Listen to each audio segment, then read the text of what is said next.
El día de hoy tenemos la sesión programada para trabajos de alto riesgo, específicamente en la actividad de excavaciones y zanjas.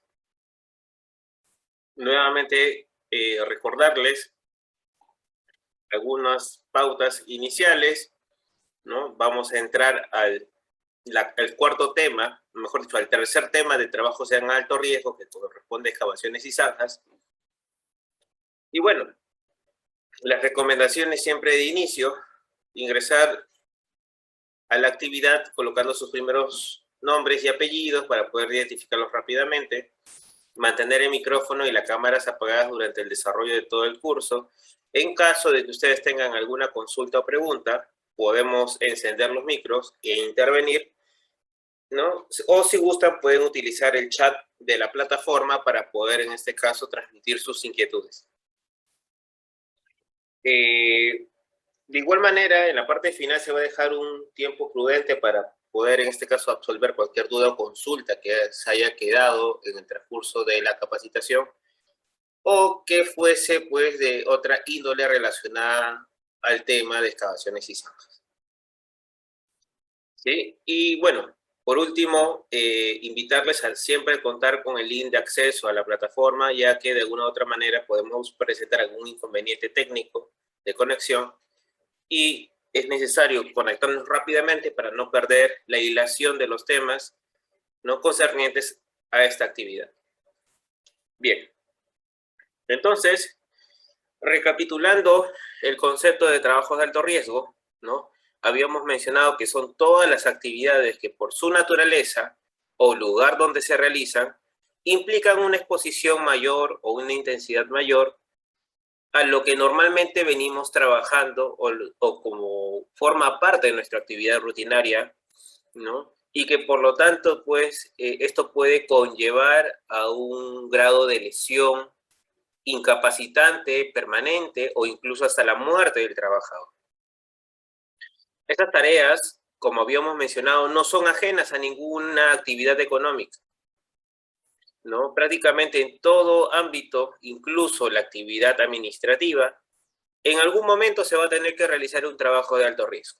Y por lo tanto, todos tenemos que incursionar en estos conceptos para poder tener claro las actividades y medidas que debemos adoptar para poder tomar en acción, ¿no?, todo lo necesario y evitar, pues, este tipo de sucesos inesperados que vienen a ser los accidentes.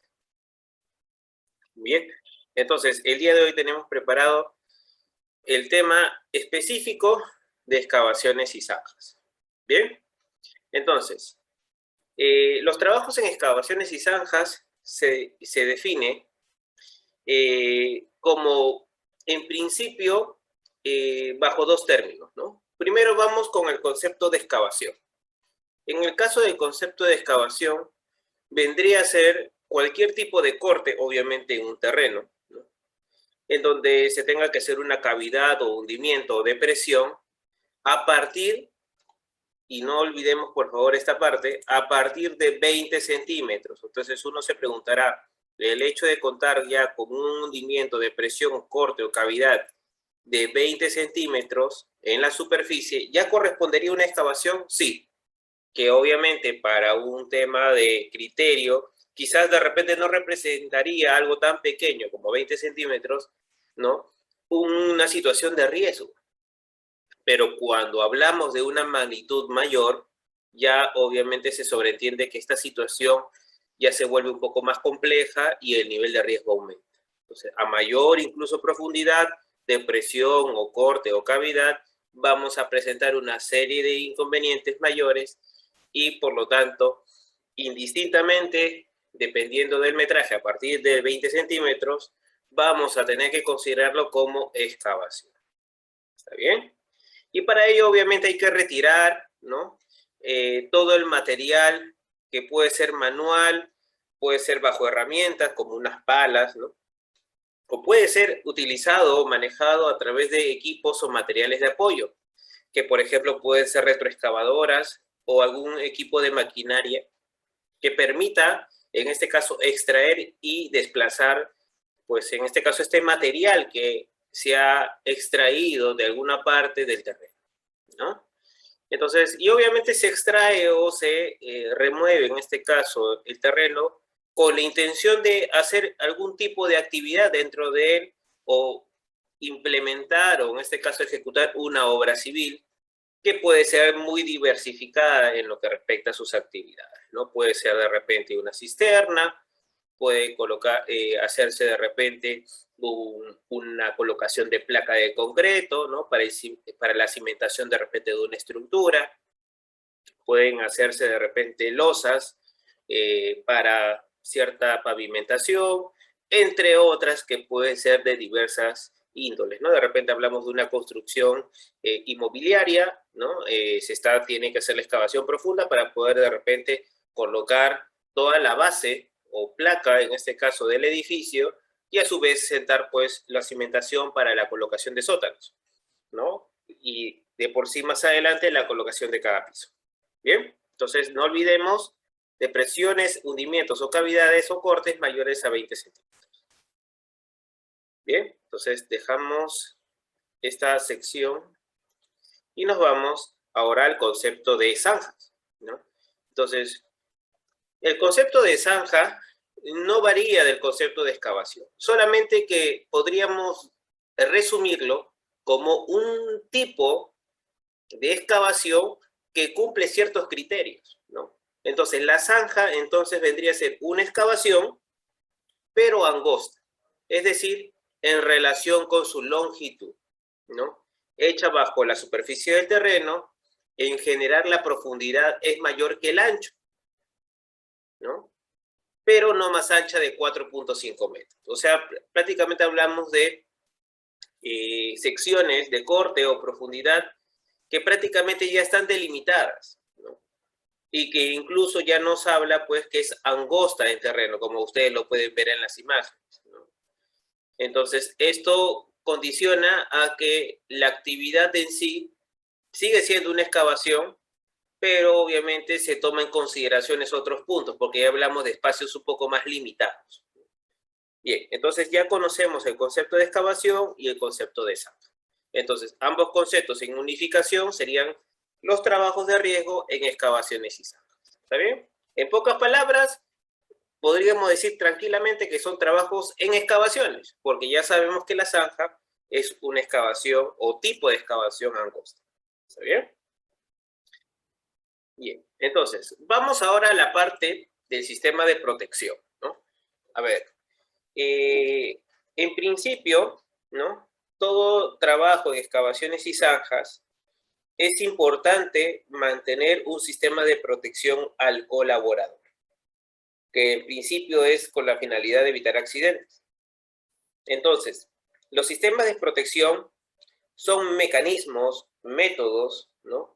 O en este caso, controles de ingeniería que permiten proteger al trabajador de posibles derrumbes de aquellos materiales que en principio vendría a ser en este caso el terreno, que puede involucrarse a un desfase o movimiento de los mismos y que a su vez pueden generar pues una serie de riesgos hacia el colaborador que se encuentre en su interior.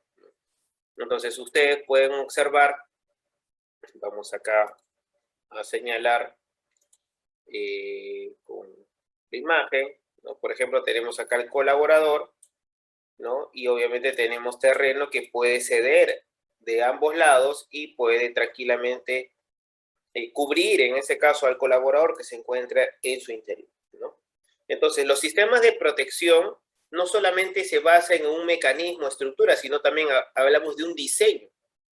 Entonces, vamos a hablar más adelante que estos sistemas de protección pueden ser de diversas clases, ¿no? Por ejemplo, pueden ser taludes, pueden ser banquetas, pueden ser entibados, como las que vemos en la imagen, por ejemplo, y otros sistemas de protección que pueden proporcionar protección necesaria al colaborador. Y obviamente todo sistema, en este caso de talud, banquetas, entibados y otros sistemas, tiene que ser aprobado por un ingeniero que conozca este tipo de labores o ejecute este tipo de trabajo. Generalmente podría derivarse a un ingeniero civil.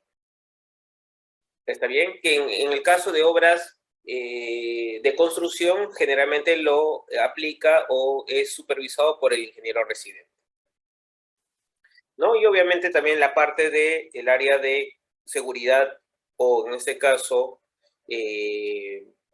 prevención, que van a validar lo que indican en este caso las normativas aplicadas, ¿no?, a este tipo de trabajo en específico, ¿no? Si hablamos del sector construcción, hablamos principalmente de la norma G050, la norma de construcción. Muy bien, entonces eso es lo que concierne a sistemas de protección.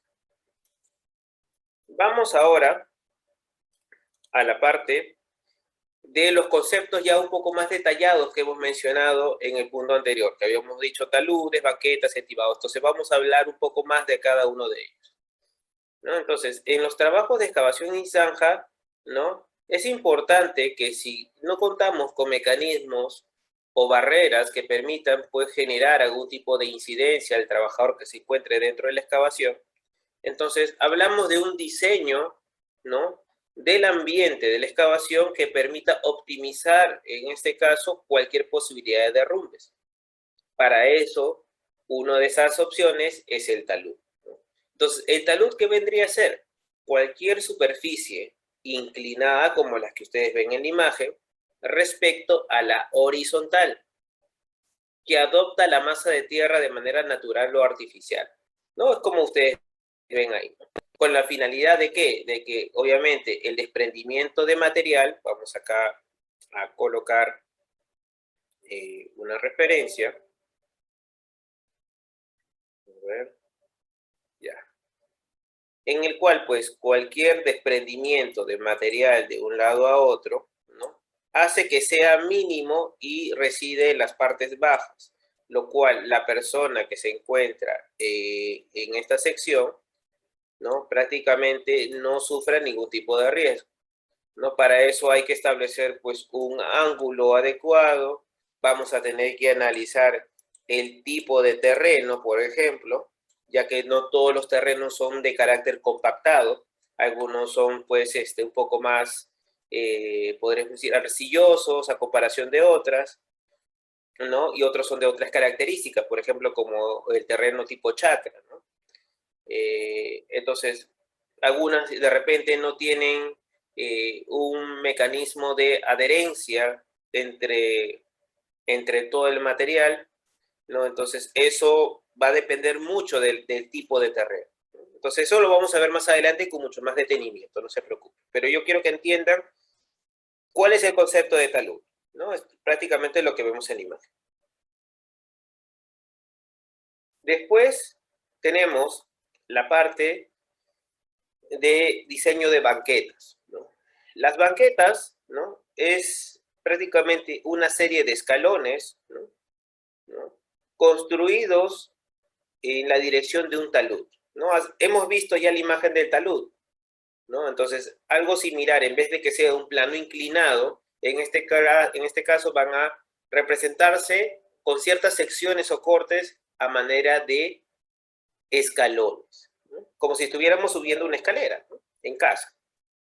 Pero obviamente van a ir hacia un punto interior, ¿no? Entonces, vamos acá a señalarlo nuevamente, ¿no? Son escalones, ¿no?, que obviamente van a dirigir hasta el punto más bajo, ¿no?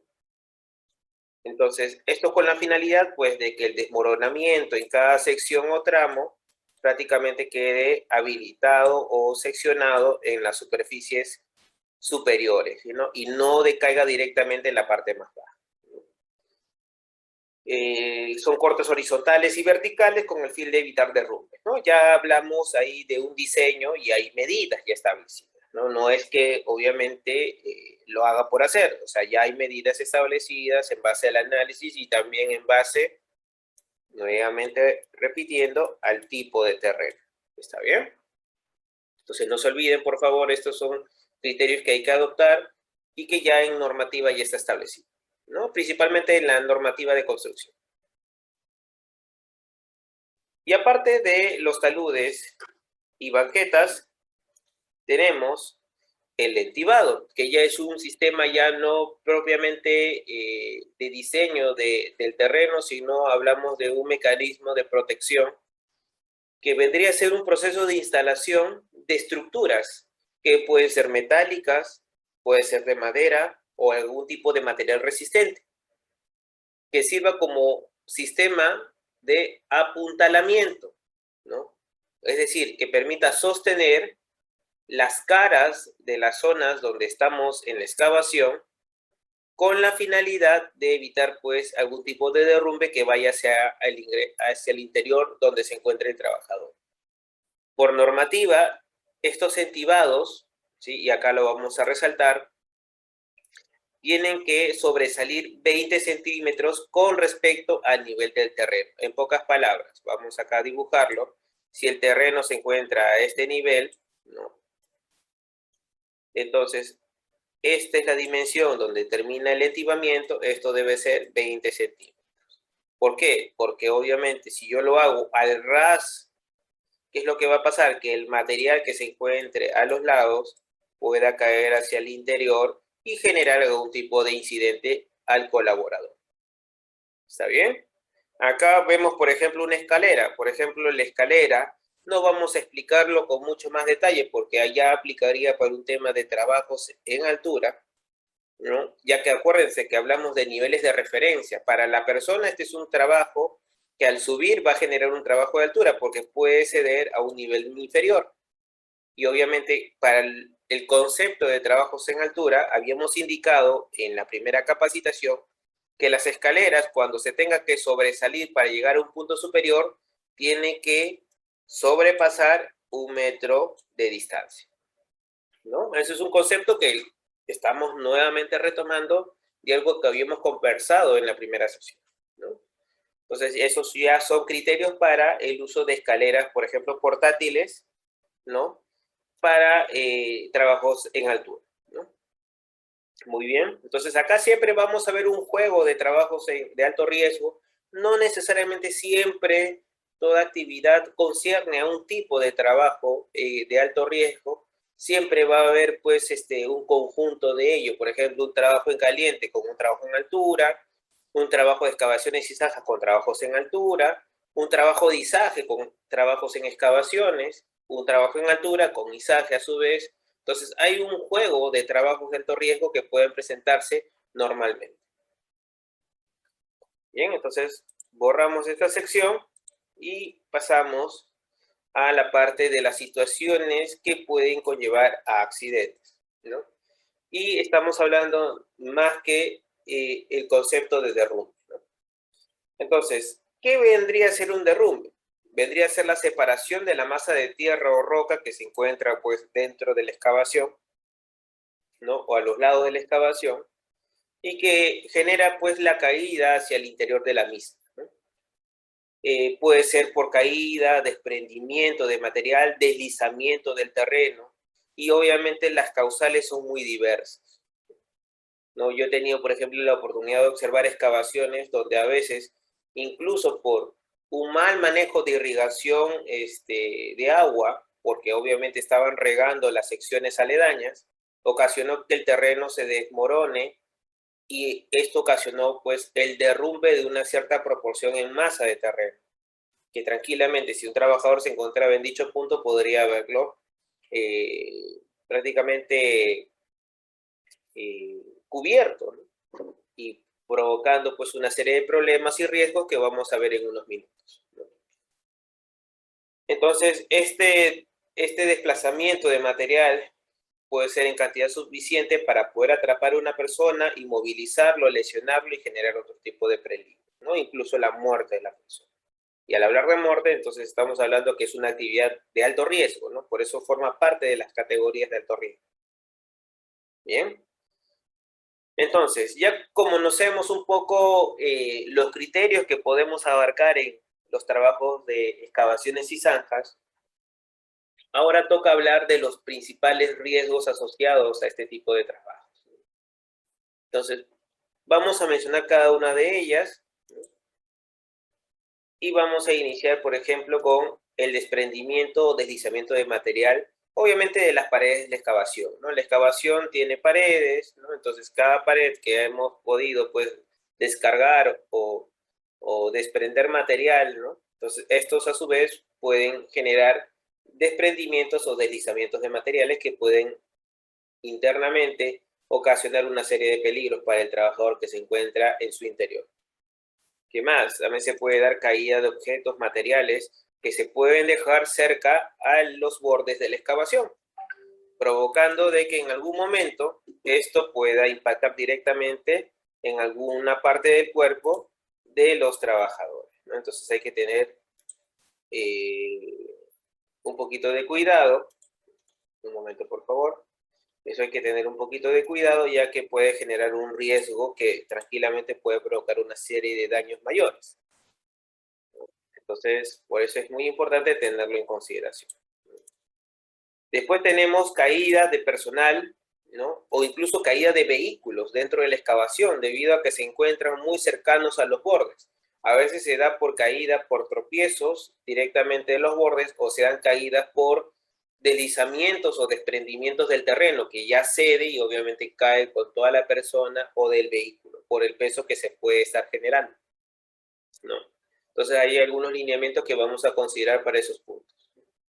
Después, posibles afectaciones a edificios, estructuras, postes, árboles o cualquier estructura que se encuentre adyacente, ¿no? Es decir, por ejemplo, yo tengo una excavación y en la excavación tengo cerca un poste de alumbrado público. Tengo una estructura como puede ser una casa, puede ser un árbol, entre otras estructuras. Y estos, debido a la excavación, pueden verse debilitados, pueden verse afectados y que a su vez puede generar la caída del mismo. Y la caída puede ser tanto para la zona excavada como no excavada. Entonces hay que tener que evaluar estos criterios al momento de evaluar la excavación, ¿no? ¿Qué más también se puede dar? Golpes con equipos o herramientas como producto de la actividad, contacto con líneas subterráneas que pueden ser de gas, pueden ser de cableado eléctrico, ¿no? Subterráneo, ¿no? Pueden ser tuberías de agua, tuberías de desagüe, tuberías de teléfono. Entonces, para cada tipo de tubería, obviamente hay que hacer un análisis correcto, hay que hacer la revisión de planos, ya que estos en contacto directo con el trabajador puede provocar una serie de problemas. En el caso de agua no hablamos de un flujo de repente o caudal mínimo, ¿no? Hablamos de grandes movimientos de agua que tranquilamente puede inundar la zona del terreno, desprender en este caso las laterales de la excavación y provocar el hundimiento del personal que se encuentra en su interior.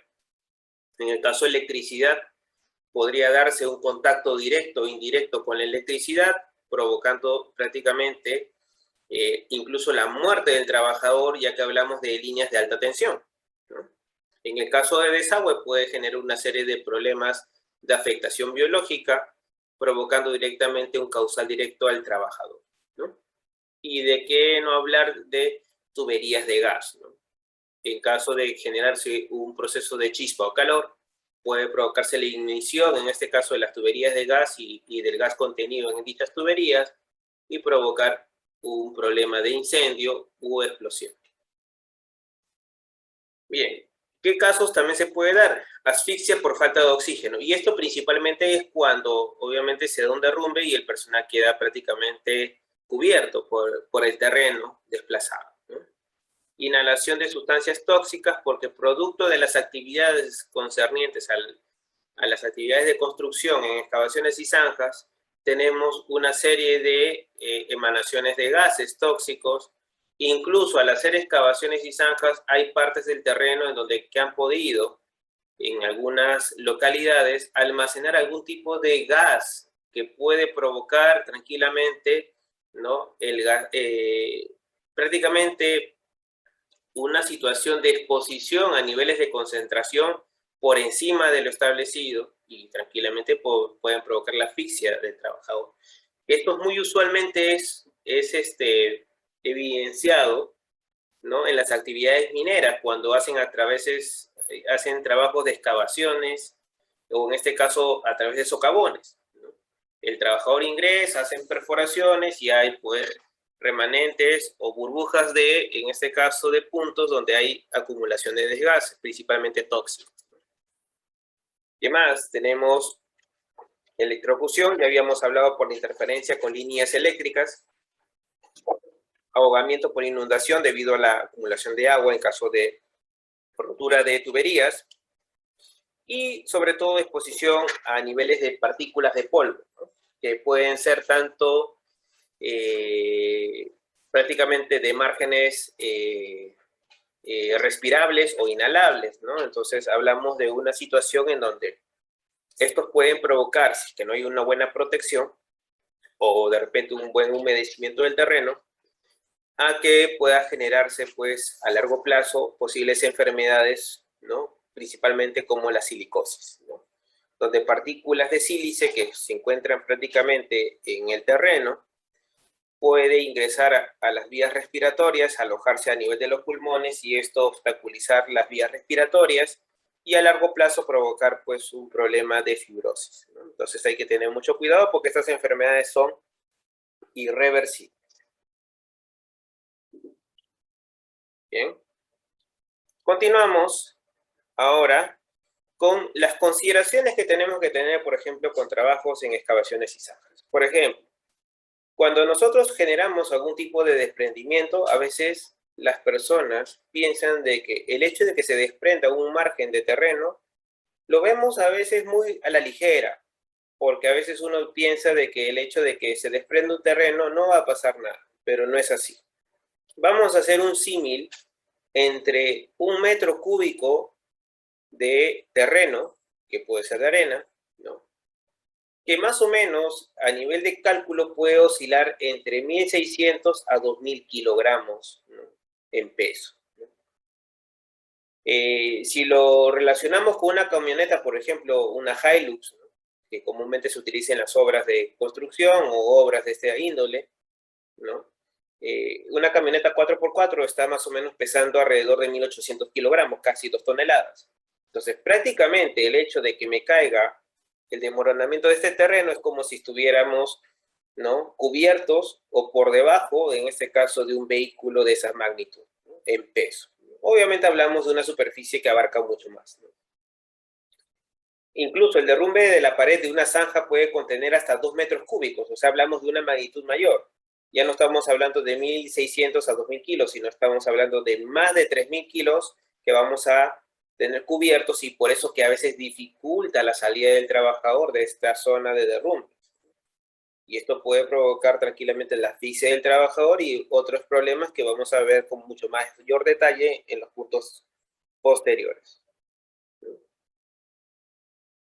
Asimismo, la persona que ante situaciones de riesgo en excavaciones hayan sufrido pues un derrumbe, la persona enterrada, ¿no? Una persona enterrada hasta la altura del diafragma, es decir, hasta la parte del abdomen, no podrá liberarse por sí misma. Ya es dificultoso que la persona pueda salir de ese punto sin el apoyo externo, ¿no? O en el apoyo de sus compañeros. Entonces ya requiere de ayuda.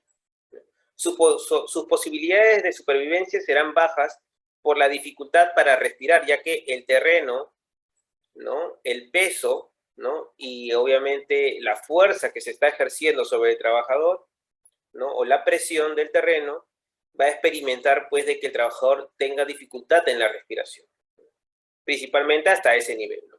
Pero imaginemos de que el derrumbe y la cubierta del terreno no solamente se ha dado hasta el abdomen, sino ha llegado hasta el cuello.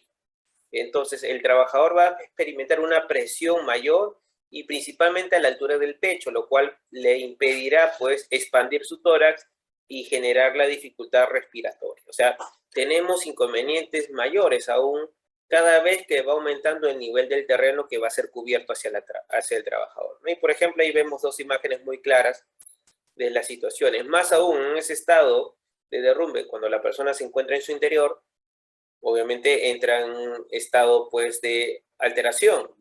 El ritmo cardíaco, el ritmo respiratorio se acelera debido a la situación de riesgo y eso hace de que de una u otra manera también el problema de respiración sea aún mayor. Y si el tiempo pasa, obviamente estamos hablando de una situación de riesgo de que tranquilamente la persona puede sufrir la muerte debido a problemas respiratorios o por falta de respuesta inmediata. Entonces hay que tener mucho cuidado, ¿no? Para eso nuestros sistemas de respuesta ante emergencia, en caso de desprendimiento de terreno para excavaciones y zanjas, tiene que ser óptimo, tiene que ser rápido. Tengo que decidir qué acciones se tienen que efectuar rápidamente, ¿no? Ya sea el llamado al apoyo externo, que en este caso vendrían a ser los bomberos, a través de los sistemas de rescate que ellos ya manejan, ¿no? O en este caso personal brigadista que ya se encuentra entrenado, capacitado para poder auxiliar a este trabajador, ¿no? Y esto lo vemos muy a menudo en las obras de construcción, ya que generalmente pues la informalidad, la falta de cultura de seguridad, la falta de implementación de medidas, la falta de fiscalización en todas las obras, la falta de supervisión incluso por parte de las entidades, incluso la falta de criterio que a veces tenemos nosotros como empresas de construcción, como representantes, y prácticamente dejamos a un lado el tema de seguridad y prácticamente el desconocimiento del trabajador, que obviamente por diversos motivos solamente busca quizás trabajar y ganar pues una prestación económica mínima con tal pues de tener una subsistencia diaria, hace de que también se acepten algún tipo de trabajo de este tipo sin tener las consideraciones de seguridad en su trabajo. ¿Qué más? La sofocación o ahogamiento ocurriría en aproximadamente 3 minutos, o sea, es algo muy rápido, entonces hay que tomar acción inmediata. Incluso si se rescata a la persona a tiempo, es muy probable que la carga pesada del suelo genere ya lesiones internas serias en el trabajador. Y si la cara es cubierta, tranquilamente, en cuestión de minutos puede provocarse la muerte. Ya sabemos que por asfixia.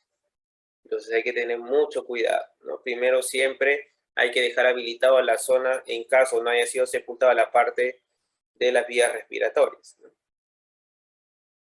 El mayor riesgo en una excavación es el derrumbe. Ese es el principal riesgo que nosotros tenemos que controlar, ¿no?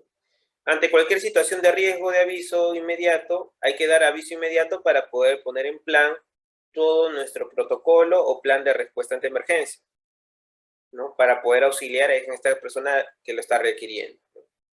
Los empleados deben ser protegidos, ¿no? Principalmente en los ambientes de excavación, bajo equipamiento, bajo instalación de escudos o apuntalamiento dentro de la excavación, como habíamos mencionado anteriormente, o bajo sistemas de banquetas, o en este caso niveles o inclinaciones de talud, ¿no? Una persona competente es responsable de inspeccionar la excavación permanente. De esta manera estamos hablando de una persona que ha sido capacitada, entrenada y certificada para poder hacer la validación de esos trabajos, ¿no? Otros riesgos de las excavaciones incluyen acumulación de agua, deficiencia de oxígeno, emanaciones tóxicas que pueden ser albergadas en el interior del terreno, caídas y, en este caso, desplazamiento o caídas también de equipos móviles que se encuentran en el terreno, ¿no? Por lo tanto, el personal debe estar totalmente entrenado y capacitado para poder actuar a tiempo y, sobre todo, evitar este tipo de situaciones, ¿no? Bien, entonces, como todo trabajo de alto riesgo, ¿no?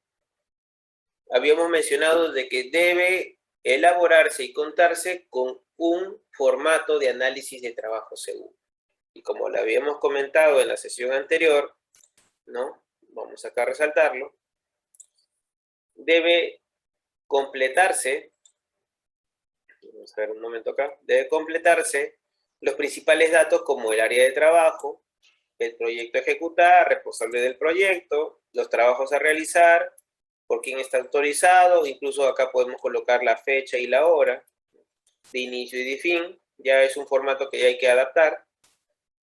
Un checklist de herramientas de trabajo para los trabajos específicamente de excavación, el tipo de trabajo de alto riesgo que estoy realizando, zanjas y excavaciones, quizás esté compartiendo con otro tipo de actividad de alto riesgo, por ejemplo, trabajos en altura o trabajos en caliente. Hay que hacer, pues, un permiso específico para cada actividad de alto riesgo, ¿no? Y obviamente las tareas que involucra, los peligros, los riesgos asociados, los niveles de riesgo en base a esta matriz y obviamente las medidas de controles que esto tenemos que cumplir, ¿no? Porque si no lo cumplimos, prácticamente estamos haciendo el trabajo bajo riesgo existente. ¿De qué sirvió hacer el formato si al final no te voy a tomar ninguna acción? Hay muchas empresas que solamente llenan el formato y piensan que con llenar un formato ya las personas se van a evitar el accidente. No es así. El formato está elaborado para identificar cuáles son esos peligros y riesgos que pueden provocar accidentes. Y en base al nivel de riesgo, si son altos o moderados, tengo que implementar medidas de control. Para que estas medidas de control sean implementadas y esto permita minimizar el riesgo en la zona del trabajo. A su vez, vamos a colocar los equipos de protección personal que usualmente vamos a utilizar dependiendo de la actividad, los nombres de los involucrados con su DNI y su firma, ¿no? Esto es lo que comprende el análisis de trabajo seguro. Y como toda actividad de alto riesgo, ¿no? Habíamos indicado de que no solamente basta el análisis de trabajo seguro, sino el permiso de trabajo de alto riesgo, ¿no? Ubicamos en esta sección la parte que correspondería a este tipo de actividad, en este caso sería trabajos, ¿no? Bueno, acá no se encuentra, pero podríamos considerarlo en una sección aparte, ¿no? Colocándolo como trabajo en excavaciones y zanjas, ¿no? Bien, y obviamente hay que hacer el checklist de cada punto, ¿no? Entonces, el permiso incluso puede ser independiente por cada actividad de alto riesgo, que es muy usual encontrarlo en cada empresa. Lo importante es que tener en cuenta que cada lista de verificación tiene que cumplirse al 100%. No se cumple un punto de los 10 puntos, ¿no? Imaginemos que tenemos 1, 2, 3 y 4 puntos en nuestro checklist, obviamente esa manera de ejemplo. Sabemos que son más.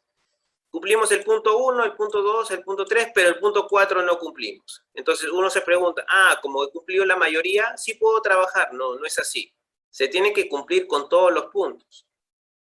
Entonces, si yo encuentro una observación, esta observación tiene que ser corregida para yo recién verlo como apto. Y cuando ya tengo todo listo o conforme, recién puedo iniciar el trabajo, ¿no? No, es que lo implemento de acá a unas horas. No, es que recién va a llegar el supervisor y está trayendo el material. Quiero ir avanzando. Lamentablemente no se puede, porque el riesgo, las situaciones de peligro pueden darse en cualquier momento y los accidentes también. Y es cuestión de segundos, las ocurrencias de accidentes hasta incluso mortales, ¿no? Entonces hay que tener mucho cuidado y obviamente es importante llenar los documentos, es importante validar los controles antes del inicio del trabajo. ¿Bien?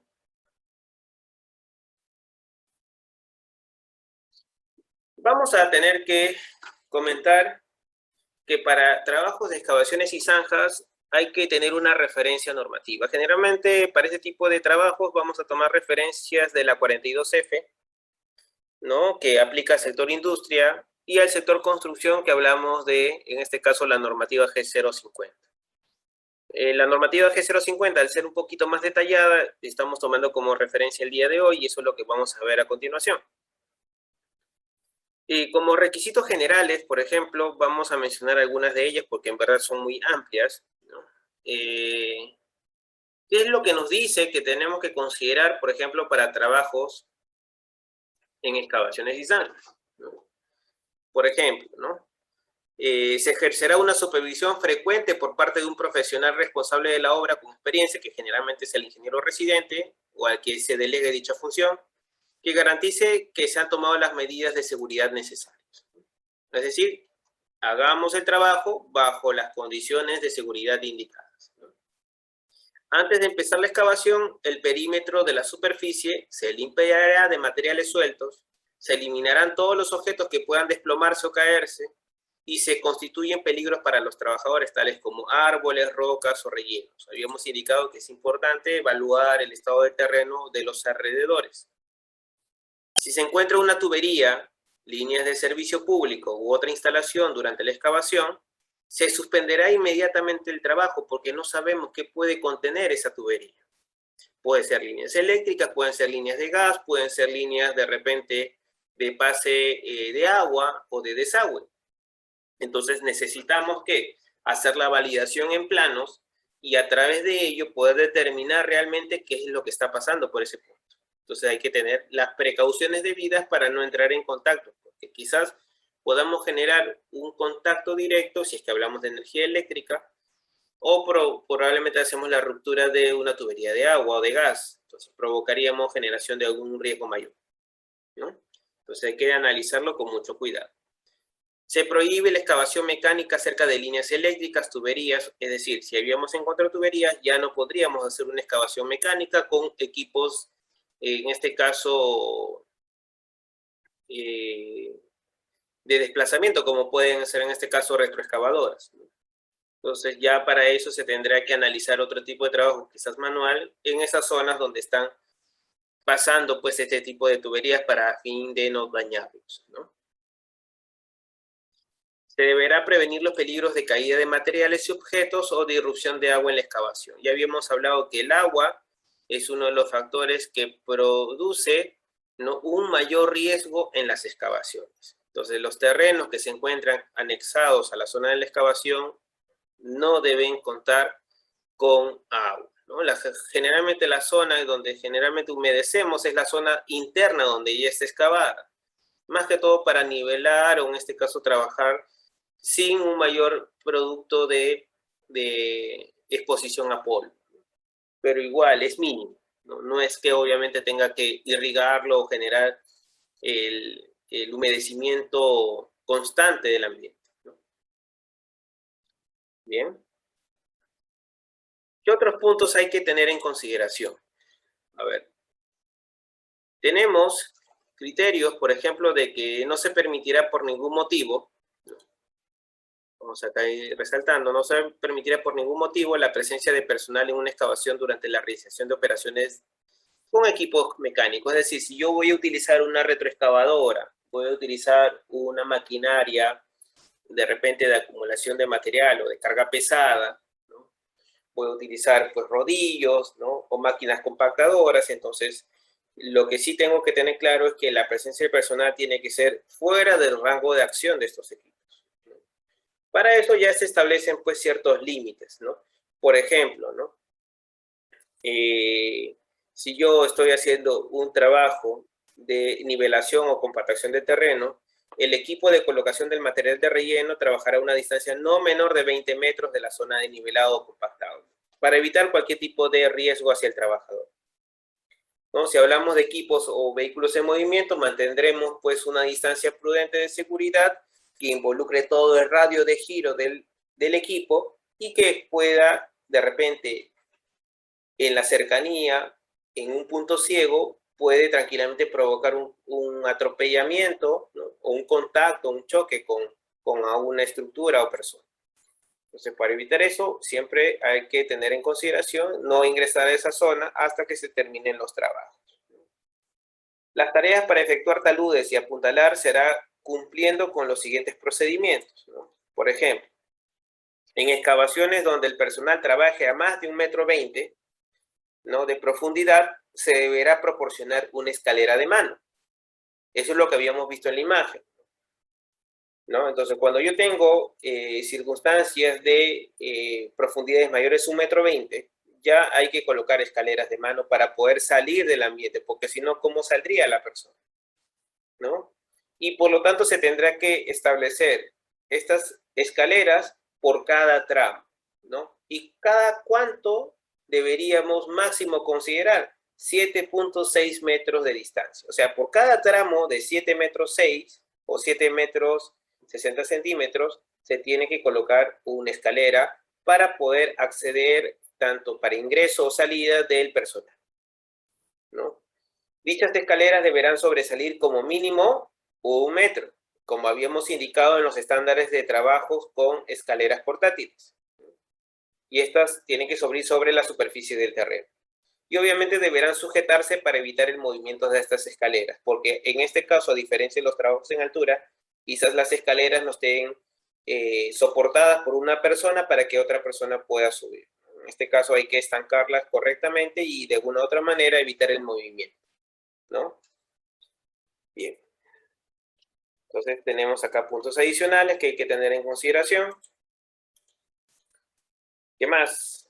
Acá, por ejemplo, tenemos algunos criterios. Por ejemplo, cuando hubiese personal trabajando en excavaciones, ¿no? Que pueden ser excavaciones circulares o rectangulares ya definidas, que son consideradas incluso como espacios confinados, se le debe proporcionar un medio seguro de entrada y salida conforme a los procedimientos que aplican directamente para espacios confinados, ¿no?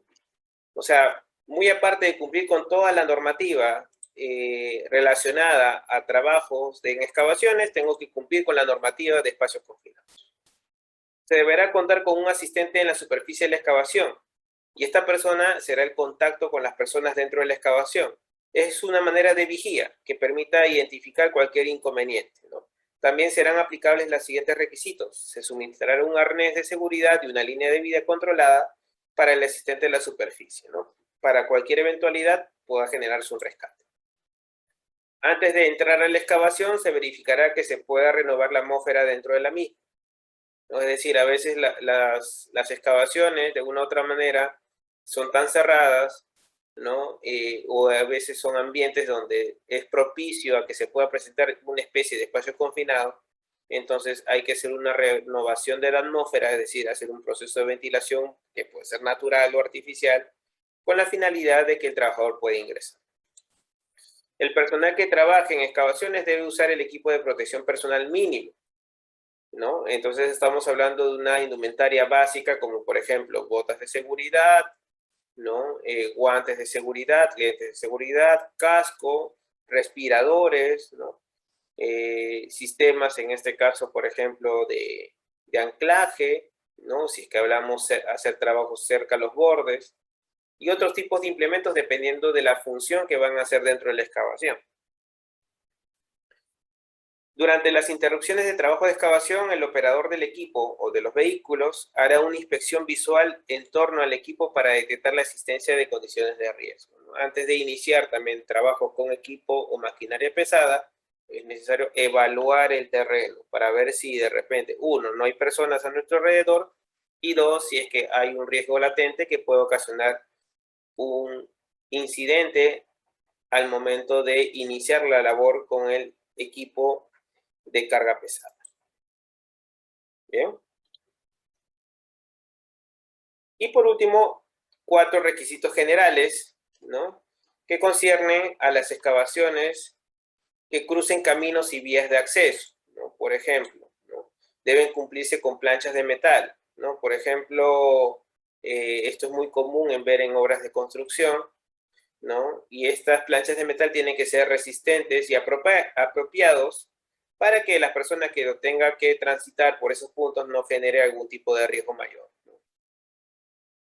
Bien, las vías públicas de circulación deben estar libres de material excavado u otro tipo de objeto que pueda obstaculizar las vías de evacuación. Entonces, tenemos vías de evacuación, tenemos ambientes por donde va a transitar el personal, incluso vehículos, por lo tanto, tiene que estar libre de cualquier material que pueda ceder y caer hacia el interior de la excavación.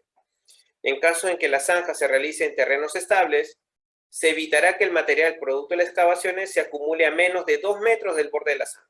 Es decir, si yo voy a hacer una excavación y remoción de terreno, este material no puede estar cerca al borde de la excavación. Tengo que colocarlo como mínimo a 2 metros del borde de la zanja. La determinación y el diseño del sistema de soporte de tierra ya va a estar en base a los criterios del tipo de terreno, las condiciones atmosféricas, ¿no? La posibilidad de uso de equipos, ¿no? La compactación del mismo, entre otros. Entonces, hay varios factores que pueden influenciar la generación de riesgos en excavaciones. Bien. Entonces, por ejemplo, para la instalación de barreras, ¿no? Como habíamos visto de tipo talud, habíamos indicado que se pueden instalar, pues, los entibamientos, apuntalamientos, ¿no? Para evitar, pues, riesgos en el trabajo, ¿no? Sin embargo, hay también un estudio de suelos y en los niveles de talud o inclinación que tenemos que tener en consideración para este tipo de trabajos en excavaciones y zanjas. Y esto lo van a encontrar ustedes tranquilamente en la normativa G050. ¿No? Por ejemplo, tenemos un tipo de suelo que puede ser A, ¿no? Ya hay varias categorías, ¿no? Este tipo de suelo A, ¿no? Nos habla acerca de la proporción, en este caso, que debemos manejar en lo que concierne a la inclinación, ¿no? Acá, por ejemplo, nos habla que este tipo de disposición, vamos acá a enmarcarlo, un minuto, puede ser hasta máximo de profundidades de 6 metros. La proporción que nos indica para un terreno de suelo A es de 3/4 a 1, es decir, esta pendiente, si es más o menos como 1, esto debe ser como 3/4. ¿Está bien? Por ejemplo, si esto mide 6, entonces esta sección tendrá que medir dentro de la pendiente. Acá sacamos mitad, acá hacemos 3, acá sería 9 entre 2, 4.5. Es más o menos la proporción que nosotros vamos a tratar de manejar en pendiente en relación a un terreno bajo tipo de suelo A. En caso, ¿no? Yo quiero de repente no manejar una proporción de 4.5, sino de repente de una proporción de 0.5 a 1, es decir, hablamos de una pendiente un poquito más pronunciada, ¿no?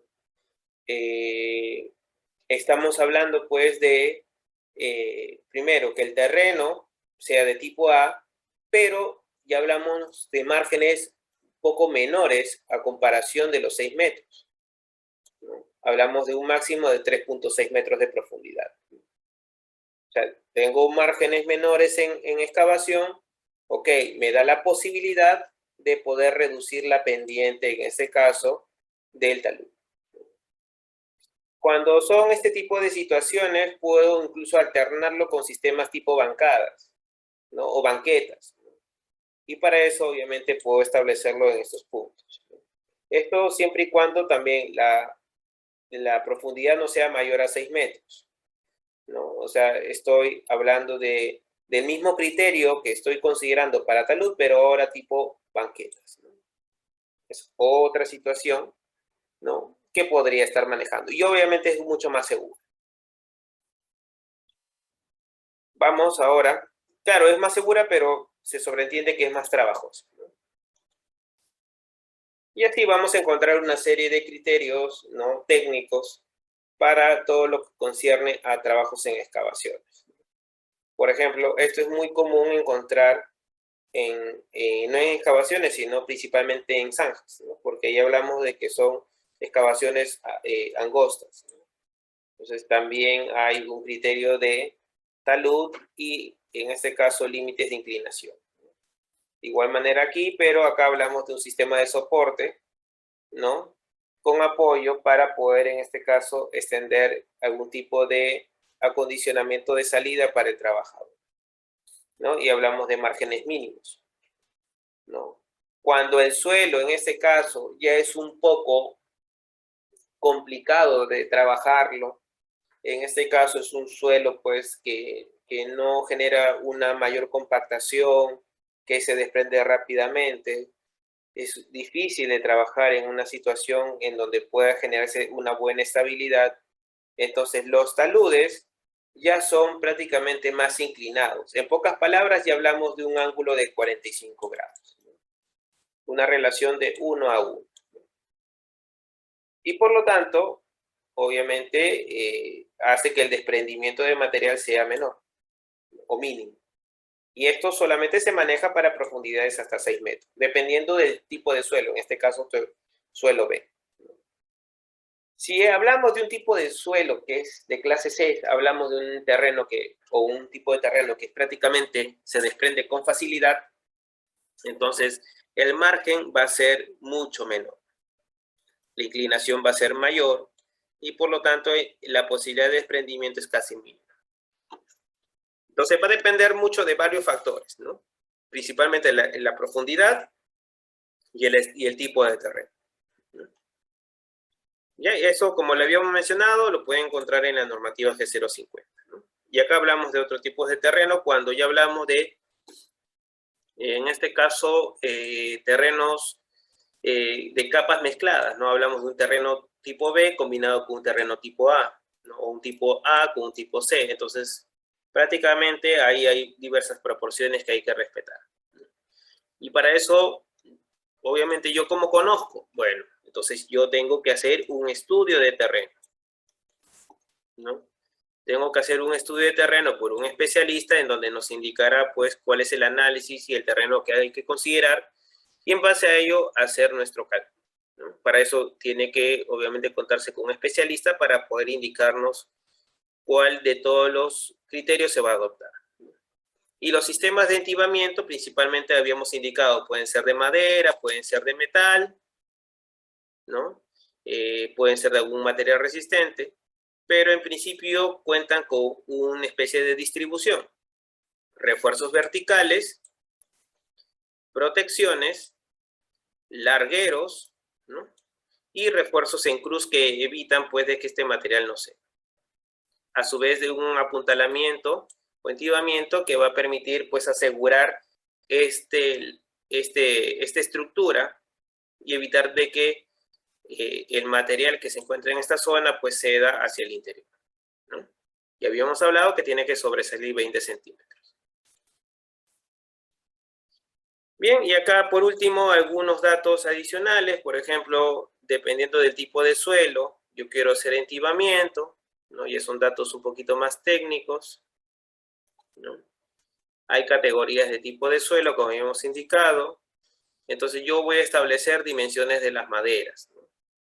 Para eso las dimensiones pueden variar dependiendo del tipo de construcción o madera que voy a utilizar, ¿no? Y generalmente los que son resistentes a la flexión, principalmente son maderas en base a roble mezclado o equivalente, ¿no? O de abeto.